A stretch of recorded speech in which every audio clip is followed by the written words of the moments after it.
आणि हा आत्मा जेव्हा भटकतोय, असे अनेक आत्मे महाराष्ट्रात 450 वर्षापासून भटकत आहेत. औरंगजेबाचा आत्मा, अफजल खानाचा आत्मा, जे महाराष्ट्राचे शत्रू आहेत,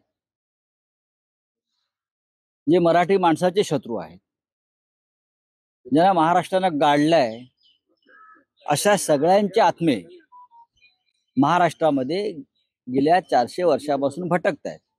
त्यात हा नवीन गुजरातचा आत्मा आहे. आणि हे आत्मे जरी महाराष्ट्रात भटकत असले आणि त्या आत्म्यांकडून काहीही वक्तव्य होत असली, तरी अशा भूताटकीच्या वक्तव्यांना महाराष्ट्र जुमानत नाही. महाराष्ट्र ढोंग, अंधश्रद्धा, बरं का, फेकाफेकी, याला कधीही महाराष्ट्रानं महत्व दिलं नाही.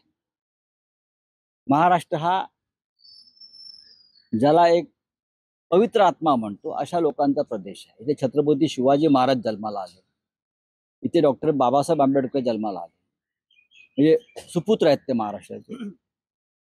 काल मोदीजी